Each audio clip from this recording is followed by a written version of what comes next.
Okay, this is the weekend report for January 24th, 2015. So here we go. Market's still in bullish volatile. 58 out of 100 on weekly RSI 14 on the annual basis. So we're in the high end of neutral. Overbought on a 10-day basis using the 10-day NDX. We're at 82 out of 100. Price relative to the 200-day moving average is at 4.85%, so just a little under 3% away from sideways. We're staying just ahead of the tax man there. Slope of the 50 is white neutral at 0.10. ADX has drifted back down into neutral, untrending. The risk index is the 30-period moving average of the VIX divided by the 10. The boundary between risk off and risk on is 1.0, and the current reading is 0.94. So we are at risk off, meaning the more risky assets are not favored long term. We take that score of 0.94, compare it back to the last 5,000 trading days, find the standard deviation. That gives us a z-score, or a risk z, of minus 0.77. And on the histogram, the 90-day histogram, you can see here, that puts us improving, but still kind of hesitant below that zero line. So it's still a vulnerable market, but this is a perfect position for the short-term trader who's looking to use daily trades to build towards a swing position based on the success of the market, because it can have a strong move in either direction from here. This is at a critical state. No change to the blended monthly rebalancing. Next re-eval is on or about 1 February.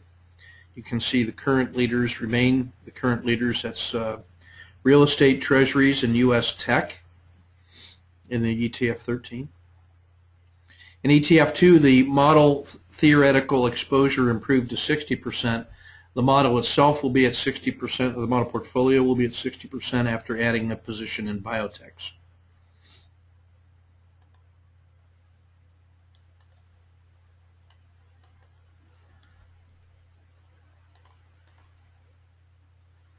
Just taking a quick look at the ETF blended monthly rebalancing portfolios here. Again, you can see 4 are on cash. That's the globals, with Latin America continuing to trail. About 2/3 are on a buy signal. That's led by real estate, treasuries, technology. Small caps, mid caps, large caps. Now, this is kind of interesting to me that inside the U.S., we're starting to see the small caps catch up to and start to exceed the large caps. And that's I would say favorable longer term.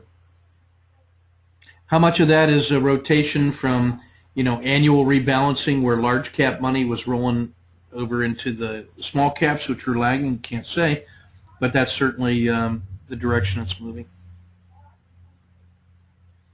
In the ETF 32, China, then healthcare, and still exceeding real estate. Then again, much more defensive positions. Look at the top 3 XL series here. You got healthcare, utilities, and consumer staples up here, along with treasuries and real estate. So that tells you it's a conservative, defensive exposure to equities, favoring the defensive U.S. large caps.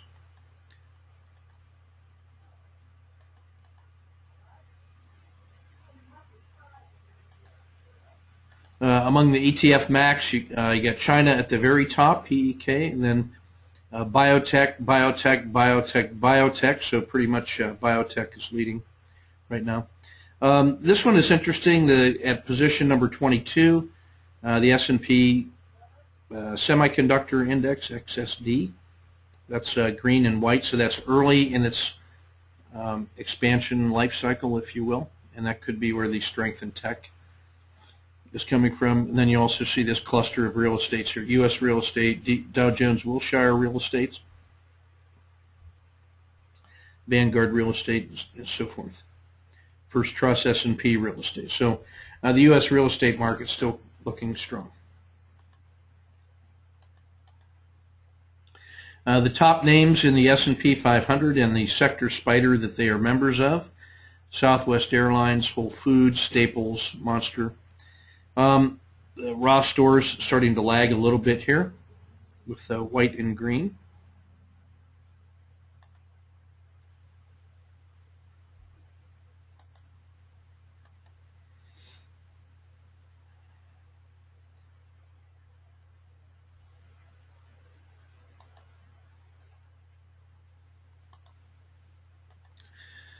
Next up is the market health check. These thin vertical blue lines are 10, 20, and 30-day look back. The thick blue lines are 30, 60, and 90 days of look back. That's trading day look backs. You can see this rising red tide of the 200-day moving average. The market is struggling to stay north of that. It had this one dip down into it briefly about 60 days ago, and after that little surge, it's been able to stay ahead of it, but it's weakening here. We've had 3 significant cycles in this last 30 days of hitting the top around 210, 209, pulling back to 197 or 199. Each time has not been able to make a new high. The troublesome sign here, if you believe in head and shoulders, is you got this high at 209, then only got to 207 on this move, and now it peaked at 206 on Thursday. Now the selling on Friday was not persuasive, so that could have been the pause that refreshes going into the weekend.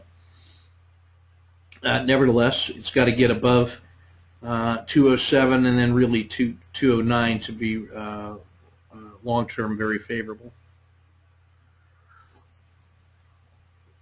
The dark blue shaded area is the river. That's 30-period Bollinger Band plus or minus 1. The lighter blue shaded area is the floodplain, 30-period Bollinger Band plus or minus 2. The green zone starts at 207 and north, and that's if price were to get out of the river, I would want to be long by default on my intraday trading. If we're in this yellow zone here between 207 and 197, my intraday strategy is to let the market develop, and I'm ready to go in either direction while it's in this chop, and that has been a very favorable one-day approach, the market one day at a time in the yellow. You can see, based on the size of the real bodies, both red and white, that's been there have been large directional moves intraday, but very little follow-through day over day. You know, you can, unless you want to call this 2 or 3% move, you know, I don't call that massive. I mean, it's tradable, but the easier moves have been the intraday moves, and so as long as price is in this yellow zone here inside the river, that's been my intraday strategy. Were it to go below 197, then my position would be short by default on the intraday. I'd be looking for the weakest of the week or VXX to exploit that trade on further market weakness. This sine wave looking indicator here is the 30-period slope function. It's been flat for the last 30 days right around the 0 line, so the slope of the 30 has been basically flat. You can see the 10 here. I must have inadvertently deleted the 30. But you can see in these blue circles the location where that slope line has crossed the 0 line and the 30-day regression line is tilted positive or negative around this dotted line. In this move, after this pull-off in October, and market bottomed out, the 30 regression line improves across the 0 line here. Got as high as it could get, in this case outside the floodplain. Pulled back as the market was selling off. What I like about the slope of this 30 is that this is giving you an indication of a weakening of trend. Even before the trend goes to flatline, it gives you about 15 days of indication that the market has not been improving. And so to pay attention to your stops and for potential market changes. It got down to the zero line here and hasn't really been able to go one way or the other. It's been noodling around the zero line. So is it building a base or is it topping up? Well, we won't know till later. But as long as it's in the yellow zone, I'm going to be directional intraday, and I'll use markets money to carefully build swing positions. Where to get into the green or red, then that's where I'm looking to get to build the longer term positions. So market remains bullish volatile. We're currently oversold. The jaws of PPO, percent price oscillator, have opened to the upside, and so I'm hopeful that we can see a move through 207 and 210. If that were to be the case, then we would see support at 199 higher than the support down here at 197, and that would be generally favorable. But again, it's got to get above 209 really for the first signal that that could be happening.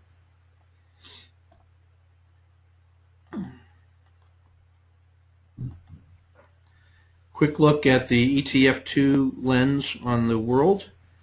6 out of the 10 regional indexes are on a buy signal, 4 on cash. That puts us, last week we were 40-60, this week we're 60-40.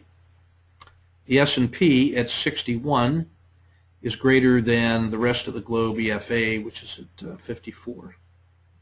And inside the U.S. it's technology at 63, then small caps at 62, large caps at 61 with the tiebreaker, and then mid caps at 61.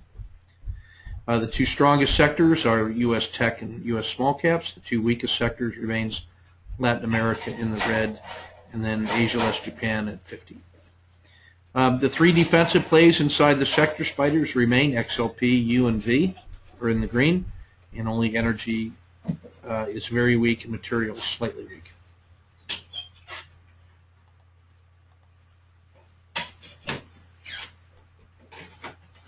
Next up, world market model. All of the U.S. Above average. Gold and silver have now come back above average. Treasuries and real estate strongly above average. Private equity weak. Oil and commodities very weak. Japan above average. Asia less Japan below average, with weakness in extreme weakness in Australia, Malaysia, Vietnam. Weakness in Indonesia, Korea, Singapore, China. Only India remains dominant.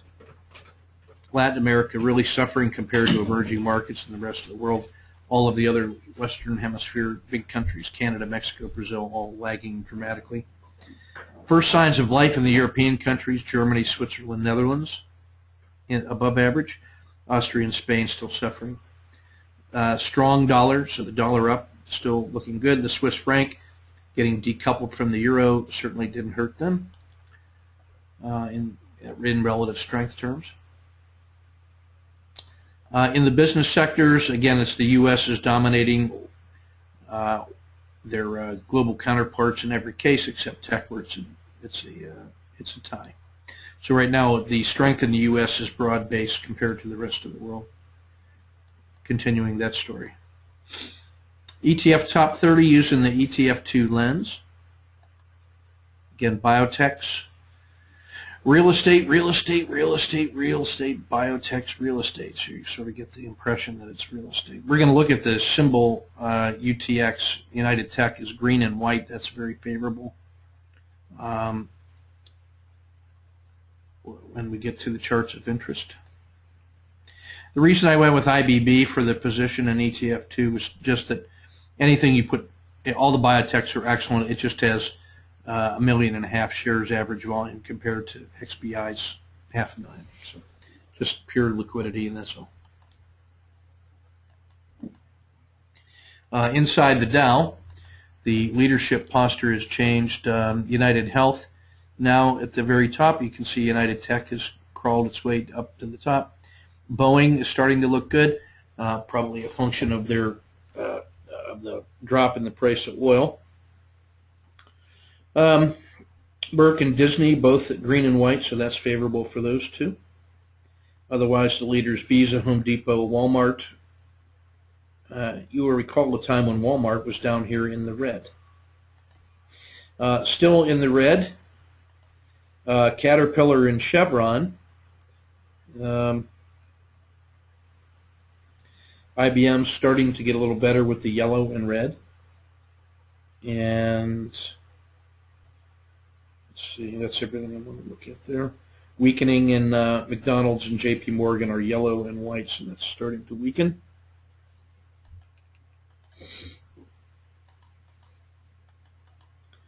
Going to take a look at the daily report now, shifting to the daily.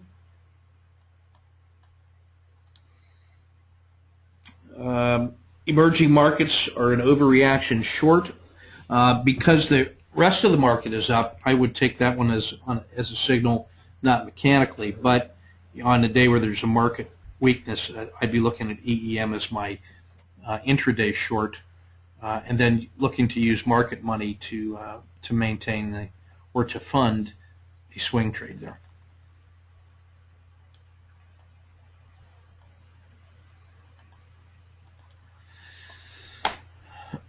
A 5 days down in DBA, a triple screen in VIX. We're going to look at both of those charts. We're going to also look at the auto framer for American Express, Johnson & Johnson, and JP Morgan.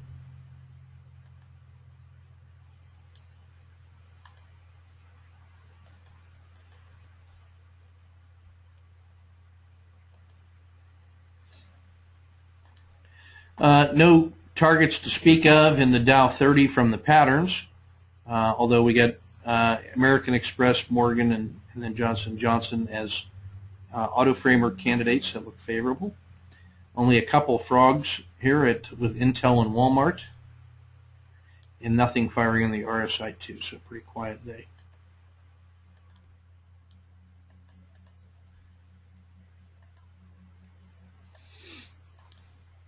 Inside the ETF, same lens, we got a 5-day down in Ag, which is at 6.3 to 1 on the auto framer.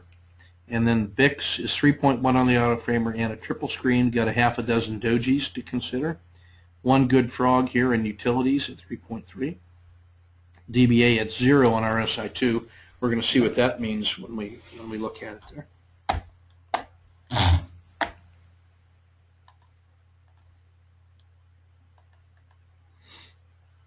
Key price. Whoops. Sorry about that.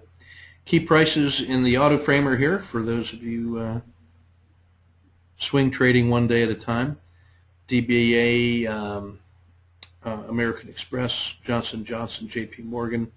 We're going to look at CAT and Johnson & Johnson as regression line fractal framework candidates, and then we'll also look at United Tech and United Health and frame those up to see what the extreme on the upside and the downside of RLF looks like, plus offering a new lens to consider on that technique. Okay, that's everything I want to show from the daily. I want to shift to the charts of interest right now.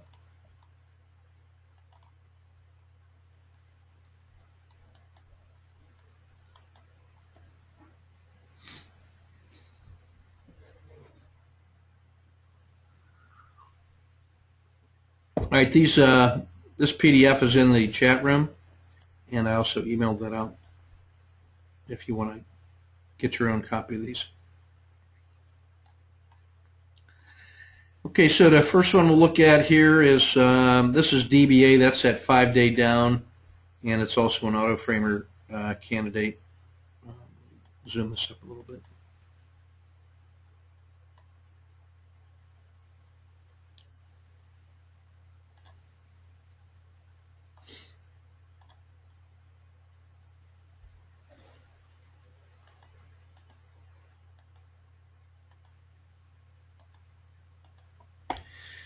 Okay, so we have this is also a Z trade too, if we're looking at RLFF.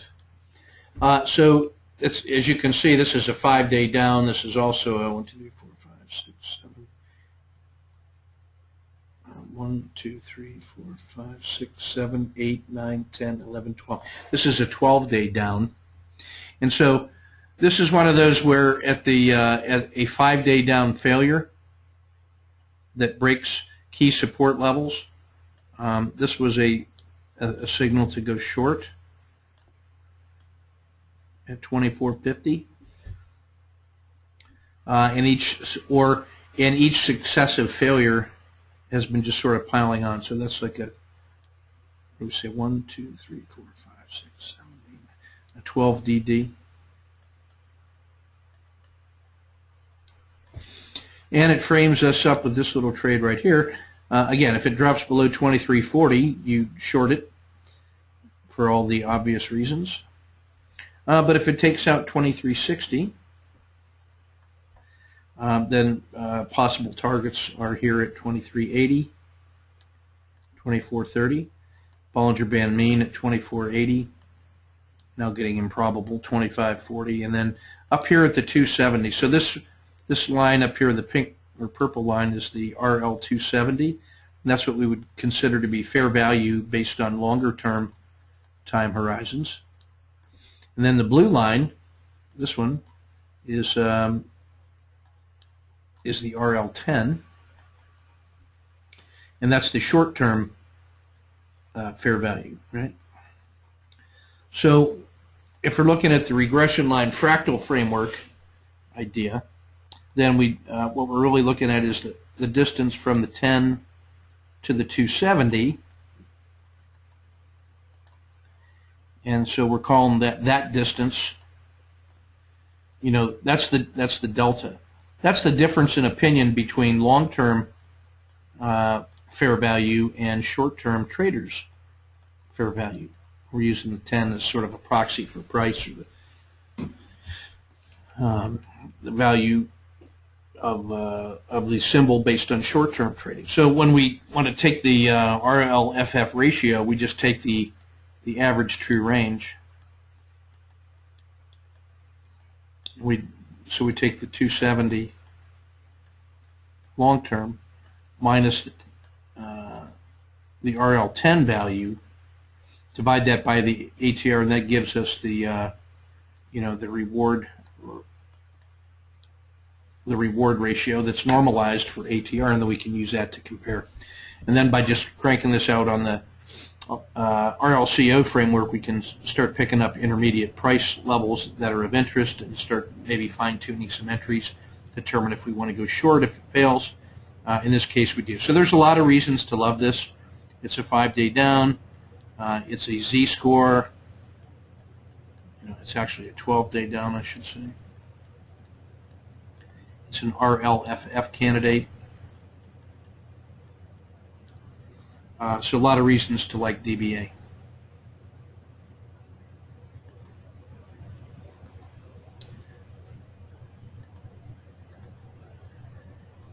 Next one up is, let's see, what is this? Okay, this is VXX. Now this is kind of interesting here. We see the 270 down here,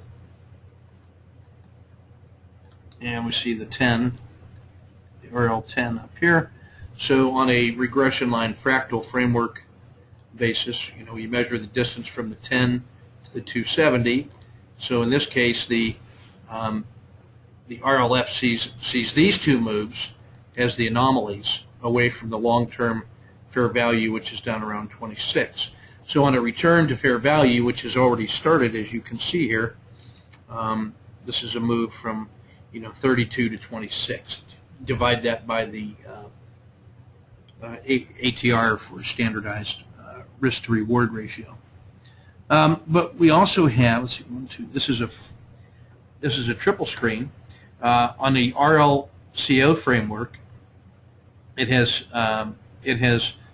rejected the Z+2 and fought its way back here to the red line, which is the Z+0, or the Bollinger Band mean. So it's come back to that shorter term fair value. And then that frames up the trade nicely. It would not surprise us to see VXX hold support here. If it did, then what we would see is a swing low at 26, a higher low at 28, then a higher low at 31, and that would sort of create this kind of channel. That would sort of be the norm, which is what the dragon is looking like, right? So that wouldn't surprise us. But at the same time, if the market recovers itself here and it fails below 30.80, then we'd be looking at 29.60 at the Bollinger Band boundary of the river, the Z-2 at 27.60, a return to the long-term fair value around 26.40.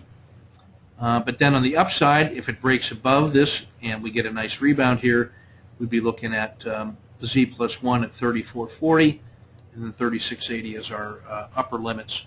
And then, of course, if it gets above 37, then it's off and running into the next wild move of volatility. So I like VXX here in a critical state. That also means its counterparty XIV is in exactly the same position but mirror image. So that's a good trade frame in a critical state. We can frame a favorable reward to risk ratio trade in both directions with clear signals and directional triggers.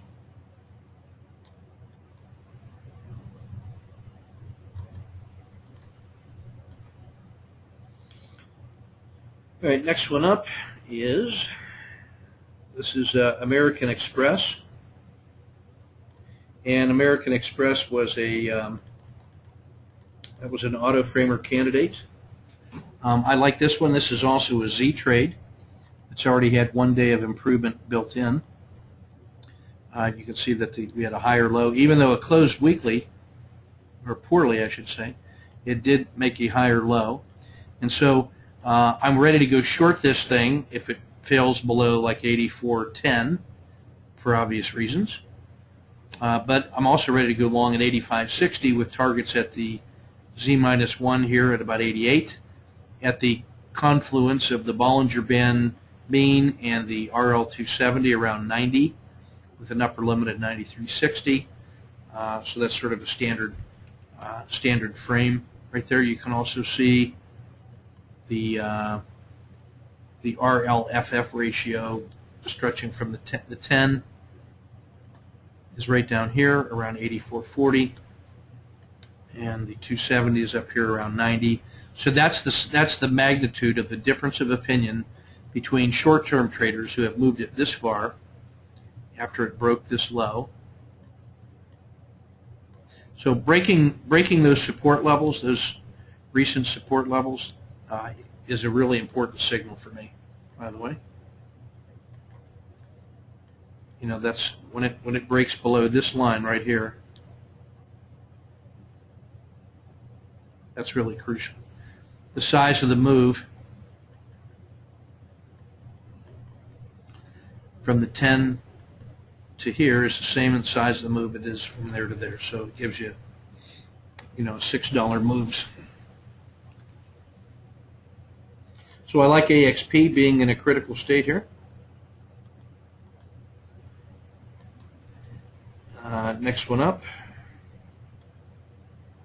Johnson & Johnson. This is easier to see the support being established on the Z pattern down here. You can see the 3 days of higher lows. And so I'm ready to go long at 103. I'll go short again at 102.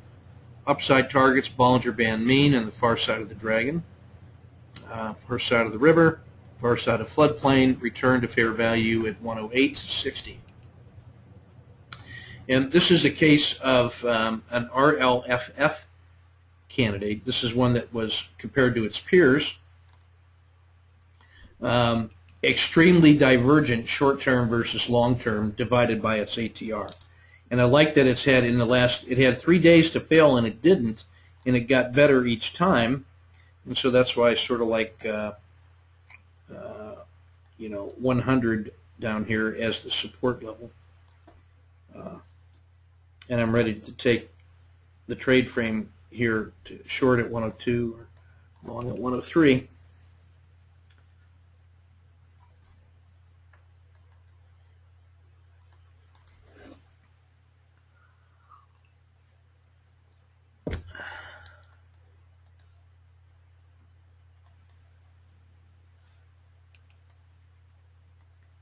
This is JP Morgan. Now, JP Morgan is interesting to me here. Just want you to notice the size of the waves, you know, the amplitude of the swing on the 10s. Just getting wider and wider, higher highs and lower lows. You know, when will the madness stop?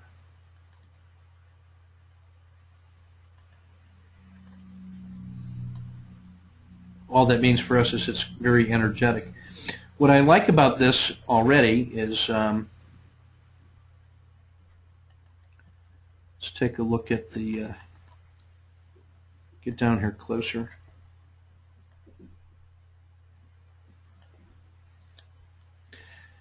You look closely at this, things that I like to see. It made this these two moves outside the Z-3, outside the red line, and then it is closed higher. You know, it's had 1, 2, 3, 4, 5 days to fail. It fell below this key line, and it didn't. That's enough of a turnaround to make the parabolic stop and reverse switch, and now we've got the 2 dots on the bottom, which tells us we have to be thinking about the long side. This was a perfectly reasonable place to enter right here because you had the Z trade. It went from Z-2 to Z-1, and then you can use let me clean this up a little bit.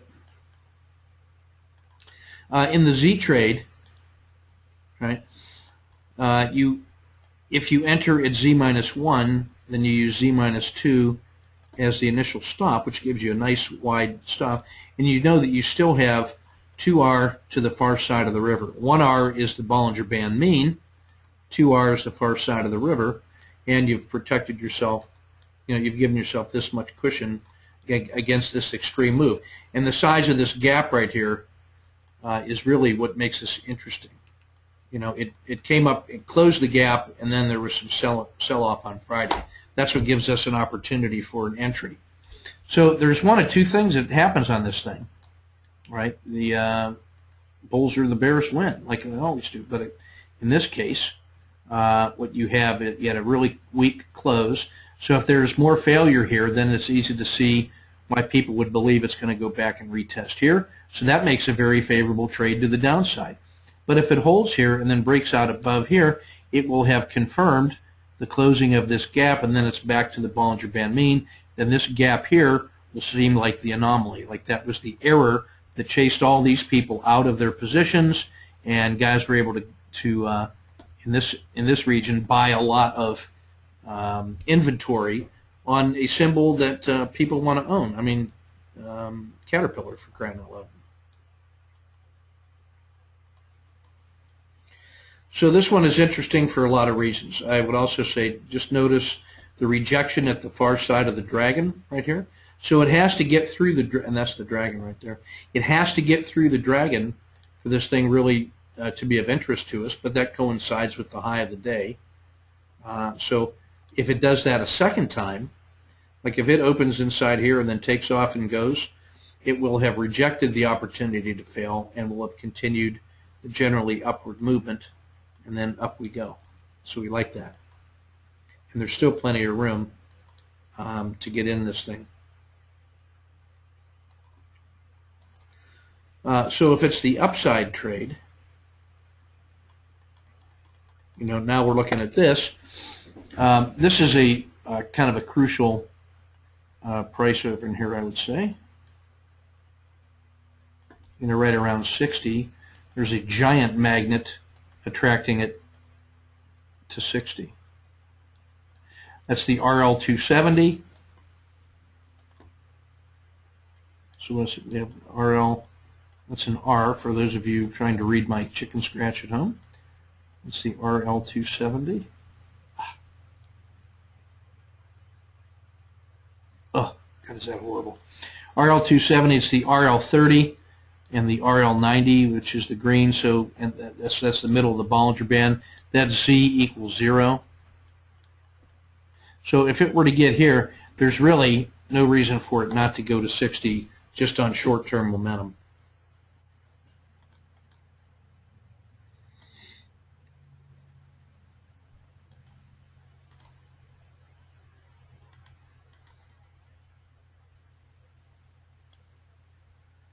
And then longer term, the usual suspects. So that would be 1R, 2R, and 3R ladder, and it would be quite a move to get up to 63.60 and retest this other support level in the channel. So this one is going to be very interesting all week. Of course, it's strongly tied to the market.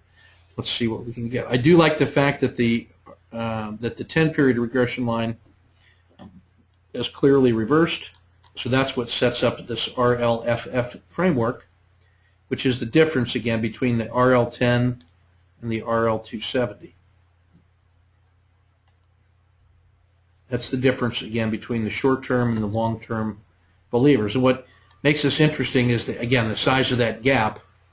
This was an opportunity, shock gap, 3 days of selling and then 4 days of buying, and then a pullback on Friday that gives us an opportunity to buy this thing on sale with deliberation. But it also gives us a trade frame on the bottom. If the market's weak, then it's easy to see how this thing fails. And now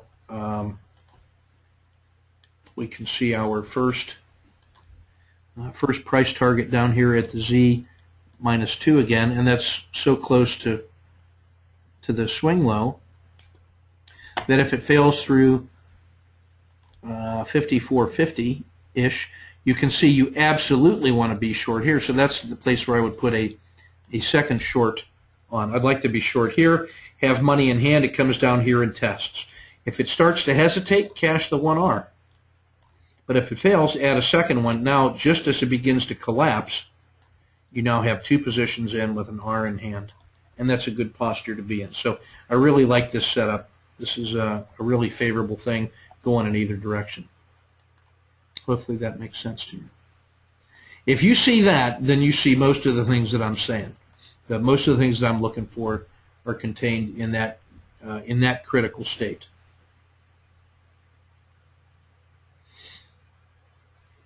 The final thing I would say is just observe the dragon here. It very decisively points to the downside. It really has to get through the dragon in order to believe in the upside. If it can't get through that green line, can't get through that dragon, that pink shaded area, then it's still down. And so we want to watch the market. You know, if the market is failing, and then this one's failing faster, then it's clearly the downside, and then this becomes a favorable candidate, simply because the magnitude of this sell-off was triggered by something, and that was a relatively big sell-off compared to its Dow counterparts. So that's an essential lesson for swing trading one day at a time. And the main idea behind that RLFF, and then the main idea behind using RLCO framework to interpret. So that's JP Morgan. Okay, so let's look at, what's this one here? So this is Caterpillar. Now we're going to look at Caterpillar through the RLFF lens. Just, have we already talked Caterpillar? Let me see, hold on. Oh no, we haven't talked Caterpillar yet. So this is, okay. So this is another RLFF trade. This was one of those extremes where it was the big difference between the RL270 and the RL10. You can see the 10 has already reversed here. We've had, again, 4 days of improvement. There's our two little PSAR dots that tell us we need to be thinking about the long side. So we frame this up in the usual way, put the targets on in the usual spots, the Bollinger Band mean, far side of the river, far side of the floodplain, and then the confluence there of the 270 and then the Z+3. So that's sort of obvious. But you can see this thing is all sloping downward. You can see the 270 is pointing down. The river has rolled over and flowing down. The dragon has been flowing down. So if this thing fails, it should have no compunction about getting short. It's easy to see. And so that's why my frame here is ready to go in either direction. You have to be short this thing not later than 83.30. So even if you don't take this short right in here, you have to be short not later than here.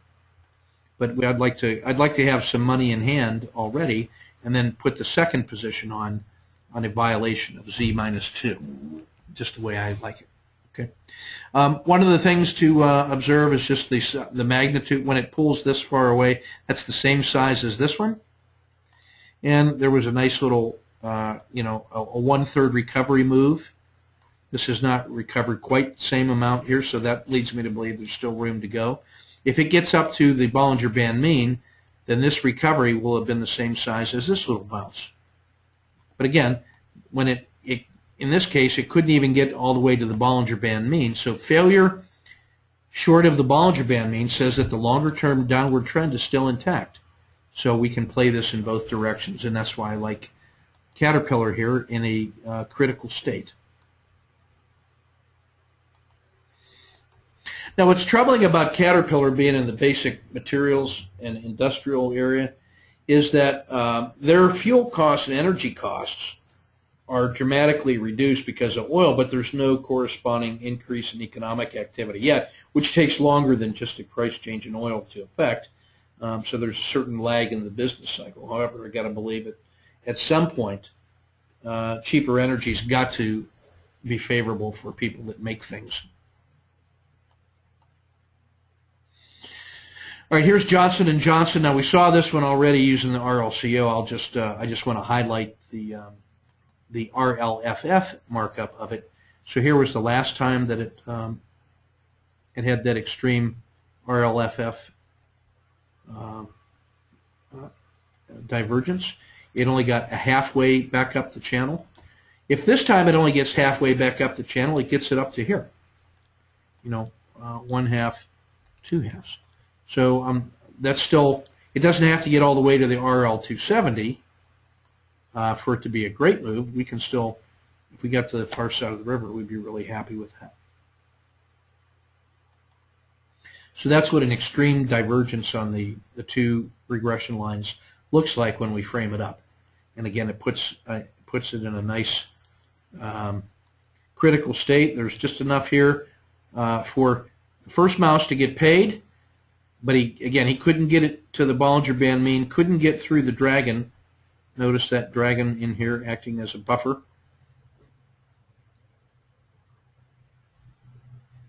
So I like Johnson & Johnson here in a critical state. United Technology is the strongest in the Dow. You can see why. And I want to just highlight some different things. Let's see if I can make this a little bigger. This is what these different lines are looking at in these different regions. This is me and Muppet Labs thinking out loud again. So I'm noticing that the RL 270, the purple line, has barely moved, even though the move has gone from 108 to 120. That has barely caused the RL 270 to start tilting up. So there's room for this thing to keep going. Now, there's three squares in each one of these series. There was a yellow one which represented the first pull away from the RL10 to the RL270. So here it was this. Let me zoom that in so you can see the first one.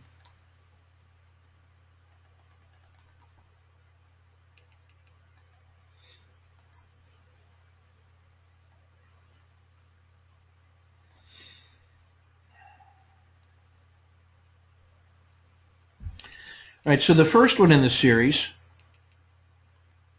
we'll find the maximum divergence from the RL10, which was here. That's when it rolled over to the 270 here. So this little price action in here caused the anomaly of the RL10. The RL10 and the RL270 were equal right here, and then this burst of buying activity, which peaked right here in the 10, creates this yellow block. That's the divergence from the 10 and the 270. Now it rolled over, and then in the red square you can see the maximum retracement from the point where the 10 rolled over. This is how far down it went. It was a one-day sell-off, and then it got to the bottom of this little gizmo. Never got back to the 270, which is favorable. And then now this green box takes over, which is once it rejects that low or establishes that as support, look how quickly the PSAR starts pointing the way north, right? And it says after the second dot, you need to be thinking on the long side, so you can get in here or here, not later than. Although for me, this is a 1, 2, 3 entry right here. You can see a swing low, the next higher low, and then when this one breaks that high, that's a 1, 2, 3 entry. But the main point I want to show right here is this the size of the initial divergence, how much it retraced back to the 270, and then once it found support after the retracement and didn't get back to the 270, the longer term trend kicked in instead. You get this next move in the green box. Okay, so let's see what that looks like as we go forward to get a sense of what's going on here with this symbol. So you get quite a nice green move after that little combination of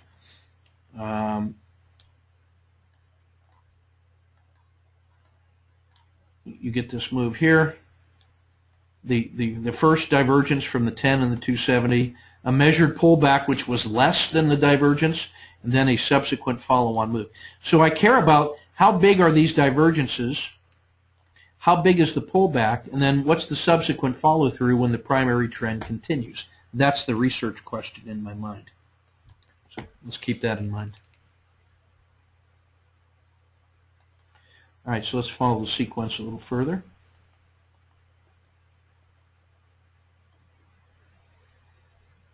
Okay, so now the next event occurs.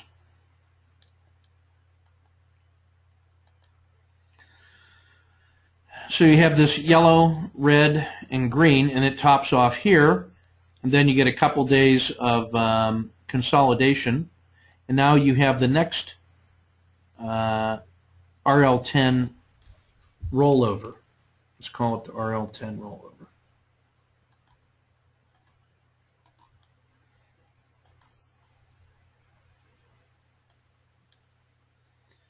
So let's take a look at this one. So now on this RL10, RL270 divergence, the RLFF, if you will, you have the peak of the 10 measured down here to the 270. So this sort of shows weakness. It had a couple days where it didn't make new highs, actually made lower lows, lower highs. You would be not wrong to say, oh, this looks like sign of weakness, and you would even take this as a 1, 2, 3 exit right here, so, and protect yourself against this bad day of selling, right? So what we have now is after this momentary weakness in the 10, you have a again 1 day of retracement, comes all the way back to the Bollinger Band mean and finds support, does not get down to the 270. That's how much safety it had in the bank. The 270 was down here by the bottom of the river. Right. In the same way that this retracement had that much room from the 270, now you can see that it finds support further away from the 270. That's actually a very favorable thing. Right? So we're seeing continuation of relative strength at these extreme turning points. So now after it finds support here, we now get this extended period of gains, And here's our little buddy again, the 2-dot PSAR has told us that as a consequence of it finding support here, up it's going. And this tells us we got to be thinking about entering here or here. Somewhere in here we got to get in once more. So we have the maximum divergence after this period of buying, this period of measured selling, and then a resumption of the primary trend.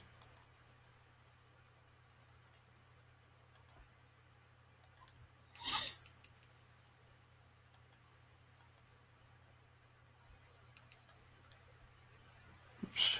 All right, so now on this one we have, this was the retracement we just looked at, for the divergence, the second retracement, and then the resumption of the primary trend.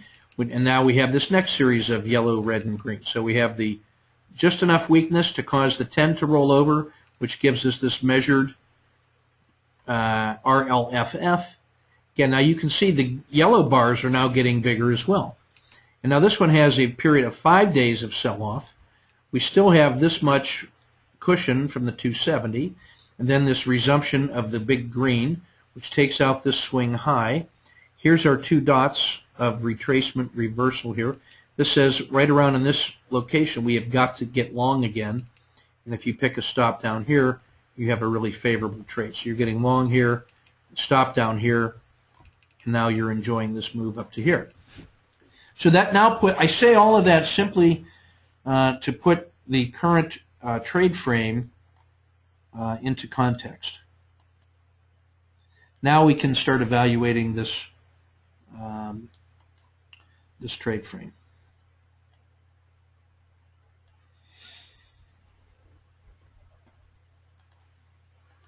All right, so the RL10 has not quite rolled over yet, although it's right at an apex. If we had one more day of selling, then this will have rolled over, and then we would already be into the retracement move. That's why I'm framing it this way now, so that if tomorrow is a selling day, I look at this. This thing has had three cycles in a row of expansion after a retracement.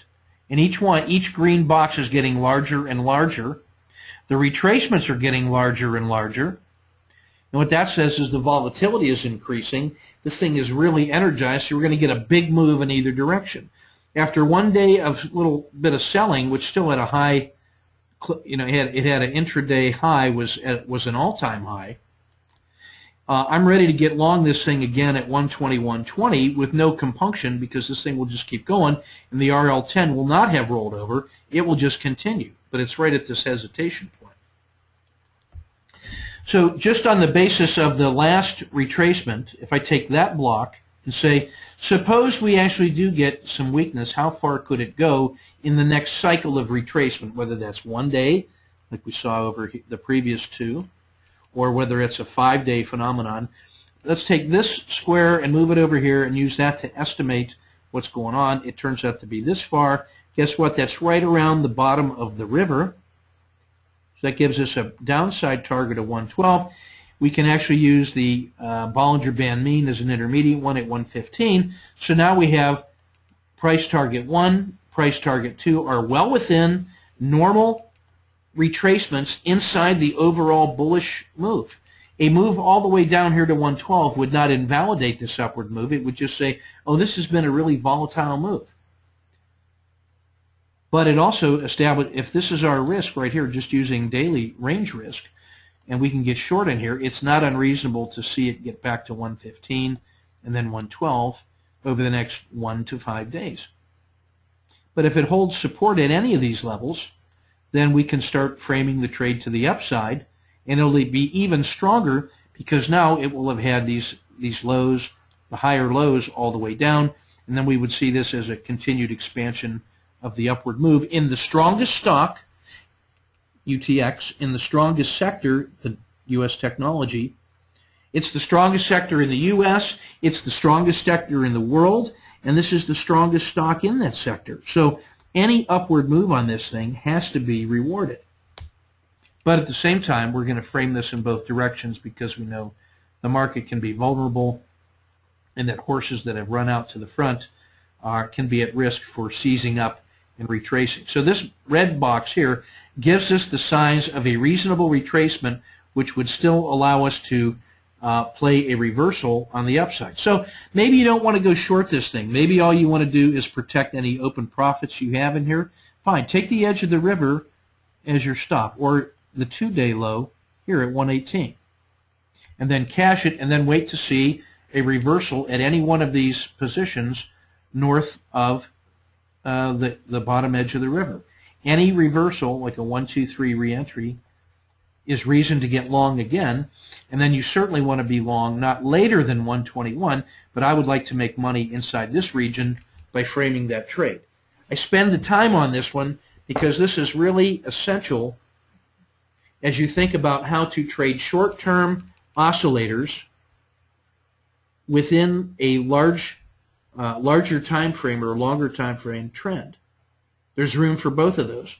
And what I want you to just see is notice how this thing, which was quietly oscillating back in here, these are quiet oscillations, and this was the first move out. The swings are getting larger and larger. So this next move in UTX is ought to be very large, just given its history of increasing volatility. Again, failure to follow through would be an indication that it's coming back to the Bollinger Band mean, and that's currently at 115. And then even using range risk, that sets up a 3-to-1 trade just back to the Bollinger Band mean.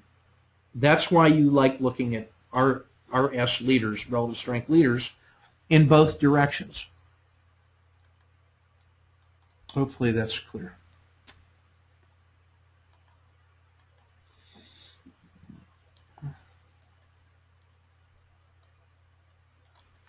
Same idea. UTX.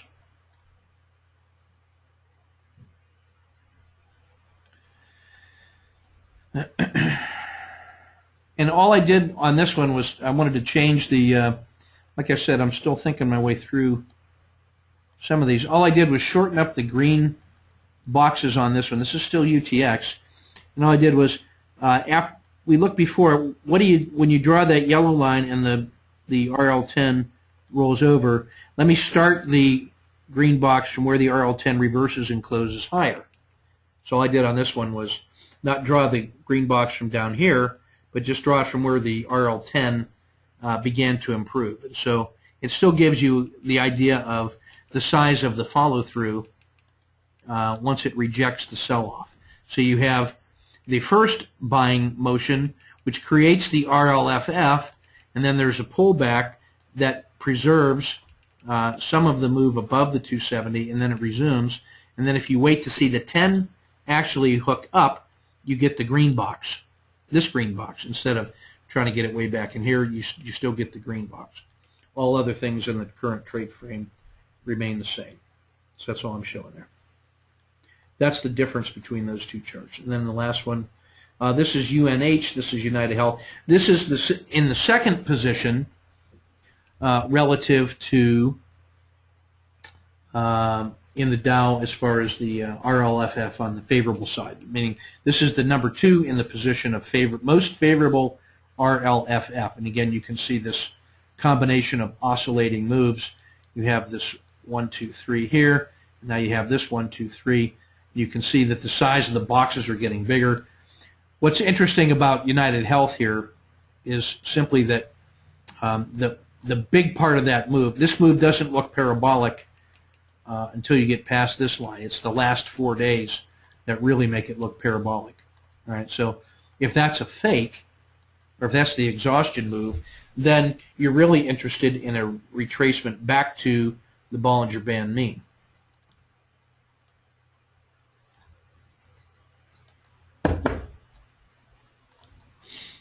Which is down here at 102.5. We're up here at 112. It's a 9% move back to the Bollinger Band mean. So here's my trade frame. If it goes up, off I go. If it fails here, my targets are edge of the river, or edge of the floodplain, excuse me. Edge of the river, Bollinger Band mean, far side of the river, and a very favorable trade. And again, you can see the RLFF expansion here in the yellow. And what I like about this is that healthcare, right? You know, this is the difference between United Tech and United Health, is this thing is just decisively up as far as the eye can see using the RL270. So that's very favorable. And the only thing of concern on this one, if you don't already have a position in it, is that this has been a very orderly move all the way through here. This whole move up until this point has been just part of the river, and up it goes. You know, it's come down and found support at the edge of the river twice, but it's only these last 4 out of 5 days have really created that decisive move, and that may be a profit preservation mentality, which could get it back here to, I think 107 is probably the fair value on it. So this still looks like froth. On the other hand, if it goes above 114.80, off it goes, and get on board. So this one frames out in both directions very favorably. Okay, that's everything I wanted to cover on the trade frames. Those are 10 different trade ideas and trade frames that can work for you on the intraday and the swing trade basis. So hopefully you found that illuminating and interesting. That's everything I have to cover tonight, pending any final questions. I will tell you that the live trading in Kansas City, the research weekend and the live trading week is really shaping up to be very interesting. You got some high-quality people already signed up that are coming. The blended monthly rebalancing competition looks like a very interesting idea. Pedro Glazer is going to help us with the back testing. He's got a brilliant back testing engine in XLQ and Excel that he's agreed to let us use for the purposes of the back test. And we'll run the back test in that system and then also in ETF replay. And I think this is going to be a tremendous insight. I think that's going to be well worth the research report. Essentially, that to participate in that competition and to get that research report at $500, essentially pays for your year-long subscription at the bronze level for blended monthly rebalancing. That looks to me like the best way to just go after that. I plan to do this every year so that we can continue to refine our understanding of that system, add some new ideas, examine new portfolios, and that way stay fully adaptive to changing market conditions. So I think long-term that should definitely have your interest, and it's a way to support the team with your, even if you can't attend the workshop, you're going to get the research report, you'll get the briefings, you'll get the highlights of that track, and you'll be supporting the infrastructure. So stay tuned, and we would love to have you out here in Kansas, but if you can't make it, I would strongly urge you to consider supporting that competition and then submitting your best portfolio to be tested. And that will give us a very robust set of things, of different ideas to consider. So that's everything from Kansas. Looks like there's no questions. So you guys take good care. I'll get this compiled and posted in YouTube, and then the link loaded up in the chat room. So thanks for your kind attention, and we'll see you in the chat room in the week ahead.